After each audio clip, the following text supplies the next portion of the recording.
which is also a cultural and spiritual guide of Punjab and Chandigarh. So I welcome you, Sakoon. And here we have Gurpartap Khairah, author of How Dinkar Lost His Job and Found a Life, which hit the shelves in 2022. And it's a very light, playful, delightful read, which captures the nuances of modern urban life. So here we set the ball rolling. And in this session, I'm interested in knowing about, as the title of the session goes, the craft and nuances of fiction. So I'll be interested in knowing more about the craft and the subtleties involved in writing fiction, as both of you are fiction writers. So to begin with, I think both the titles in the Land of Lovers, Sakoon, I'll start with you. So the title of your book, In the Land of Lovers, and I'm very intrigued by the subtitle, actually, a Punjab Kissa. So all of us know that Punjab has a strong grounding in the Kissa culture. So does the title draw upon that, or, did you toy with a lot of ideas regarding the title and then settle on this one? So how is title important in crafting fiction? Hi, good morning. Sunaina, a rather pertinent question. For the longest time, you are familiar with the book, Nanki is the protagonist of the book. For the longest time, the working title of my book was Nanki. And I worked with that. That was the title that was back and forth with the editors.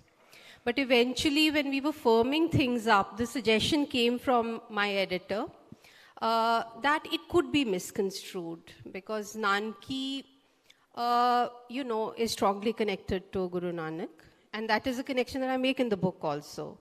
But it could be seen as a work on her life, especially in Punjab. So it could be thought of as a non-fiction book. So that led us to rethink, and this particular title, In the Land of the Lovers, where you would see many threads come together. It's not just Nanki's coming of age, but there are several other strands in the book. So when, in a conversation, which is a very casual conversation that I was having with a colleague, he just happened to remark that in Punjab, there are two categories that we tend to value a lot. One is the soldiers, and the others are the farmers. But the category that is close to our heart is that of lovers. And lovers in a rather wide sense, because you know that it's not a love story. The romantic angle is not very, it is there, but it's not very conspicuous or does not take the center stage. So lovers in a very broad sense. That's right. Many times the preconceived notion is that it is a love story, but then lover in a very, very broad sense of more of a rebel. In that sense. Thank you. Thank you. Coming to Gurpartap. So this is a contemporary kind of a novel with a very contemporary setting. It's about a 29-year-old man, Dinkar, who is unceremoniously dropped from a company.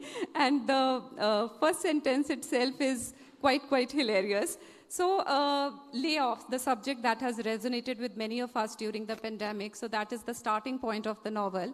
So more about title, because otherwise going by the title, it's quite self-explanatory. So was it on purpose how Dinkar lost his job and found a life? Well, so I actually lost a title too and found another title, quite like her. Because I started this story with the title Retrenched, The Joys of Being Unemployed. But then my publisher and my editor and my agent thought that it was sounding like a self-help book, which it is not. So we started working on another title, and finally my editor came up with this. And although it sounded a little too similar, like how Upal Mehta got kissed and so on, but my agent was very happy with the title because she said that it completely goes with the tone of the book. Yeah, so that's how the title happened. It's very relatable that way. Yeah. It's very relatable. Okay, thank you. वो थोड़ी सी कहानी disclose हो जाती title में ही, but then that's okay. That's okay. There are a lot of surprises and twists and turns later on. So, okay. So while plot is fundamental, themes in any fictional story are fundamental. I think it's also very important to have good and strong characterization. So in both the novels, in The Land of Lovers, or for that matter, Dinkar and Kirti, Dinkar, Kirti, Nanki, all resonate with the reader so much. So coming to the characters, I want to know, do the characters grow organically, or you have some kind of preconceived kind of a character in your mind, and or as you write the story, characters grow on their own. So, Sakoon. I'll take that. So I think there's one stage of and I think, am I audible? Yeah. So that's very fundamental. I think that's very important to give enough attention to that before one launches into the full project of writing a novel. Novel, as you know, is a very, very long narrative, so one needs to thrash out the fundamentals. And for many a writer, well, character is the starting point. There is a certain seduction about a certain character. But at the same time, as Neil Gaiman says, fiction has its shortcomings in the sense that you can plan but never plan enough. And one has to have that room where one, one does give in to certain things that pop up along the way. So it's like Neil Gaiman gives that analogy. It's something like driving in the fog. There's that much ahead of you that you can see. And one has to be open to certain things that one has not imagined. So that means surprises, twists and turns for the writer himself or herself as well as you. Yes, and I think one go has through to that be writing process. One has to be open to those surprises, yes, because I think there's an evolution happening as you're writing. Another thing that I came across in your novel is that there are very strong women characters.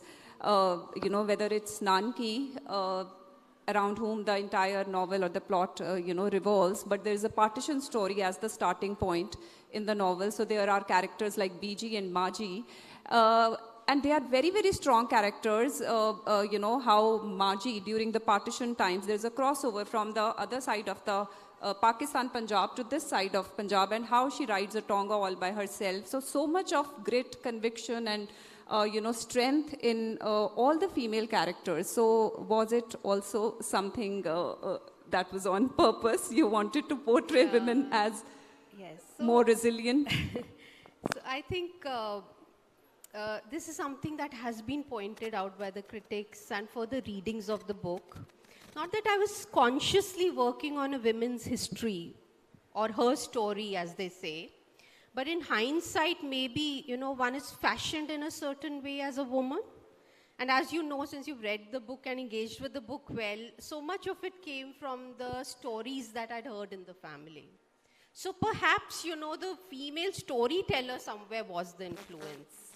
And a lot of it has not been recorded in the conventional, history book, as in the women's experience of partition, which has its own peculiarities. And I think that is the good thing about literature, which is that it is a unique perspective. It's always a unique perspective. Sometimes one is not aware that one carries that perspective. So really, I was not aware that I was onto something political in taking that position, a woman's position. But it so happened that one after the other, these characters seem to string together. So, Gurpratap, coming to... yeah. Yes, the women characters and the characters in general. I mean, how Dinkar and Kirti come through your observations around. So how did you conceive of these two characters? As a writer, I think it's a misconception to say that you write something, because you don't really write anything. Things get written through you. You are a medium. And you begin with a basic layout of a story, of a novel, that, okay, these are the events that will take place. But what actually happens on the pages while you're writing is not really in your control.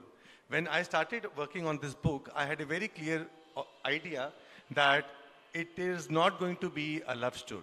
I did not want that, absolutely. But then Dinkar starts going to the park for a morning walk. He runs into a laughter club. And then Kirti, his love interest, comes onto the scene herself.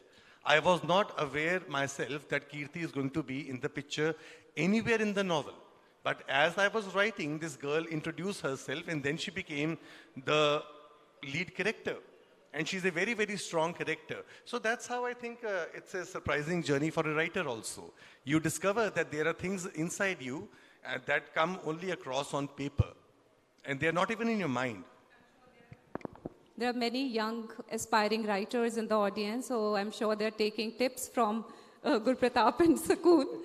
Okay, so coming to, as you said, it was not supposed to be a love story. So, when I kind of finished reading this novel, what I had in mind was from retrenchment to reclamation. So it was the man gets retrenched and how he reclaims his life, his autonomy, takes control of his life. Yes, and in that course, he finds his love interest. Yeah. Right.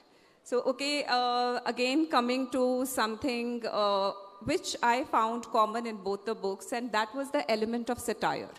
So, yes, there is satire. Sakoon has used it in a very different manner, and both of them have used satire as some kind of a commentary on the social values or political ideology, more so in case of Sakoon, because she uses the figure of Marasis, tramp-like, traditional figures who kind of make commentary on the political ongoings or the contemporary scenario, talking about the political machinations in Punjab, because this is a novel based largely in Punjab. So the Marasis comment on the drug addiction, farmer suicides, the gaudy affluence, debasement of, academia, and all these things. So how did, you think of, because there is a lot of emphasis on culture and preservation of art, heritage, culture. So was it another kind of, I would not say ploy or strategy, but yes, another, effort on your part to bring that culture alive in front of the readers through the tramp-like figure of Marasis, which were quite common, rampant in our Punjab? Sunaina, I think the earliest memory that we have of Marasis now coming mainstream is the Farmers' Revolt, where, they did have things to say in their own inimitable way. So I find that very interesting, the way these commentaries are made, the way they are tongue-in-cheek, the way they're also courageous. And somewhere I was putting, as well as subversive, yes, I think. Because I was somewhere putting my own position under scanner also. It's your own privilege also at times to not be able to look at another point of view. So for me to bring in Marasi was to bring in the popular opinion, the vox populi, the people's voice, and how in a very no holds barred way, Marasis could pass statements, judgments, which even perhaps, I would not be able to in the book. So that was the idea, apart from all the color that, Marasis add. And Gurpratap, I found that there is an element of satire on the social middle class values in your novel. So the guilt of kind of violating the cultural restrictions, eating prescribed meat, or doing certain things which is tantamount to, kind of committing sin, but harboring those desires inside. So, and also the very Indian habit of passing off as cultured people or refined people who can speak, English quite well. So the character of Renu Auntie, if I remember. So yes, I was reminded of actually Nizam Ezekiel's poem, Goodbye Party on Miss Pushpa T.S. for that matter. That is a satire on the same. So yes, how did you, because satire again is a strong element in your novel as well. So something on that. This novel is set in Amritsar, and Dinkar comes from a middle-class Brahmin family. He's a Pandit. And in spite of being a Brahmin or a Pandit, he eats meats, he smokes, and he drinks. But he does it all outside the house because meat is not supposed to enter. So everyone knows कि बाहर गाड़ी में ये चल रहा है, because Amritsar has a गाड़ी culture. We call it a karo bar. So we have a bar in every car. We might not have a seat belt, but we'll have a bottle in the car and everyone goes out for a gedi. And Dinkar does all this. And I wanted to highlight all these standard values of Amritsar or Punjab. And that's how it comes through. And then there are people who don't who are not conversant with English, but they're very fond of speaking in English just to show that they are very, very educated and modern. And there's this matchmaker, Renu Auntie, and she has a knack for malapropisms, using the wrong word at the wrong place. So at one point, Dinkar's mother says, now Renu, don't forget this. And she says, oh, don't worry, I'm not a forgettable person. So this is the kind of She slips. also uses vulnerable for venerable. Yeah. At one point she says, this is a very vulnerable family. She wants to say venerable, but she says it's a very vulnerable family. And Dinkar has to wonder, how are we vulnerable? So there are little touches like this throughout the book, which make it a very fun and easy read. And I make fun of Dinkar and his mother and his father and Renu Auntie all through. It's a surprise for a writer to say to an audience that Dinkar is an ass. He's an ass of like Sakoon Singh says, ass of the first order.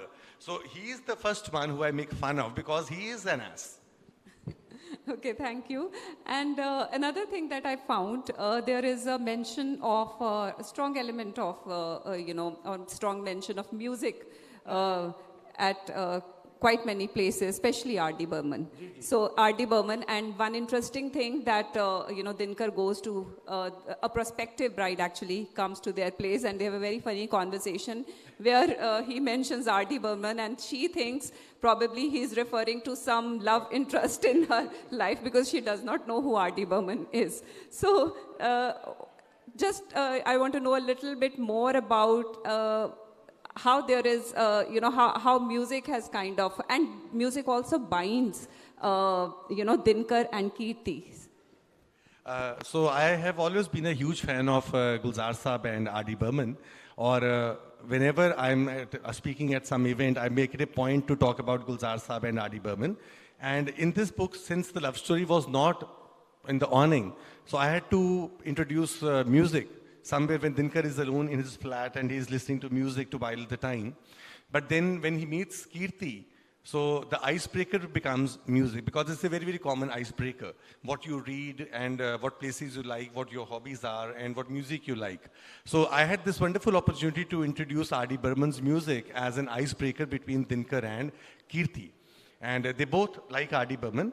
And I just wanted to put it officially in the book at 2 or 3 places so that when a reader picks up the book and he comes to that name, R.D. Burman, he or she might be inspired to wonder who R.D. Burman is and what his music is. Because मेरे को ये है generation जो ये यहाँ पे है, the young generation, you all dance to R.D. Burman's number, but the sad thing is कि आपको ये पता नहीं होता कि ये R.D. के गानों पे आप डांस कर रहे हैं. So if you look at his numbers, which are around 50 or 60 years old, and O Hasina Zulfon Wali, Dam Maro Dam, Jaane Jaan Dhoondta Phir Raha, प्यार हमें किस मोड़ पे ले आया, सबने ये गाने सुने हुए हैं और पार्टीज पे आज भी चलते हैं, पर सैडली जनरेशन को पता नहीं कि ये सारे के सारे आरडी के गाने हैं. So for me, that was very important to put R.D. Burman in the book. So okay, out of a sense of responsibility to create that awareness among the younger generation. यहाँ पे एक छोटी सी बात मैं add करूँगा कि गुलजार साहब का एक गाना है साथिया फिल्म का, उसमें वो एक लाइन यूज करते हैं कि गीटे मेरे पीछे रह गए, पाथियों के पीछे रह गए. So I spoke to Gulzar Saab and said कि आपने हिंदी गाने के अंदर पाथियां वर्ड यूज कर लिया, and he said कि ये चीजें खत्म हो रही है कल्चर से, इन्हें कहीं ना कहीं प्रिजर्व करना जरूरी है. So for me that works for R.D. Burman also, so I wanted to preserve him somewhere. So I think both the books, Sakoon's in the Land of Lovers and this one, both of them, they have in their own ways, both the writers have done their bit to kind of reclaim or preserve our art, culture, heritage in one form or the other. Very quickly, because I'm the moderator, so I have to keep a strict tab on time as well. My question to you is, to both of you, is on how much is setting important in a novel? Because we have the young, budding writers, they would like to know, because in your novel, it is a journey from Noida to Amritsar to Manhattan, and Sakoon has taken largely, Chandigarh and, of course, Punjab as the backdrop. So how is setting important, Sakoon? So I can speak about myself. I think extremely crucial for me, the setting, because it's the ground on which the book stands, and all the peculiarities of a lived life That's how, they come into the narrative. So for me, it's extremely, extremely crucial to think about the space in a very reflective way and have it there. Gurpratap. Setting is always very important because Dinkar as a character would not work or succeed if he was based in Delhi or Bombay, because young people there in metros, they know their mind and they are very aware of what they want to do in life. So Dinkar works only because he is from Amritsar. And when he travels back to Amritsar after losing his job, you see the whole family values that he has and what control his mother has on him. But when he goes to America and comes across the life there, he realizes that there are many other options, and personal freedom and personal happiness is not a choice. It's a right. So setting is very important. Yes, thank you. And my last question to both of you. Do you see yourself as a transformed or changed person somehow after having written fiction? Do you think it changes your sensibility, or does it make you more empathetic in some way? I think it's a rite of passage, from writing to publication and then to receive a certain feed. It's a whole cycle. And I would say, I'm wiser for it. After having gone through the cycle. And there are tangibles and there are intangibles that one gets out of it. So I'm sure, one approaches the next with a certain amount of wisdom of having gone through the first cycle. So yes. Yes. Yeah, like I said, writing is a revelation about how you see the world, about how you see the people around you, and how you see yourself as a writer. क्योंकि हमें खुद नहीं पता होता कि हम क्या लिखने वाले हैं और उसको कैसे लिखा जाएगा. That happens. And then you learn certain things about yourself also. And when you are making a comment on society, you have to have a close contact with society also. और जब आप उसी society को present करते हैं, you naturally become more empathetic. It is a very solitary thing, Book writing is a very, very solitary thing. It's only when you send it out to the world that you see a different side to it. And I think it's self-conscious. Whole effort is very, very self-conscious. Yeah. So it adds another layer and perhaps, puts your own thing in under that scanner that you're able to take out from it. Thank you so much, Sakoon and Gurpratap. I wish I could go on because there are a lot of questions in my mind regarding both the books, but we are hard-pressed for time. And thank you so much for your presence and for this lovely, engaging session. And I'm sure our students and our audience, they found it good as well. Thank you so much.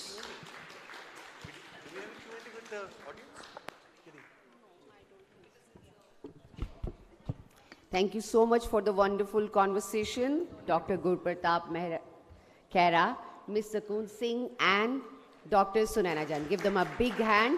लफ्ज़ों का रिश्ता इनसे इतना गहरा है कि कलम हाथ में आते ही लफ्ज़ इन्हीं के हो जाते हैं. So, मुझे लगता है आने वाली पीढ़ी को इनकी किताबों से बहुत कुछ मिलने वाला है. Thank you so very much.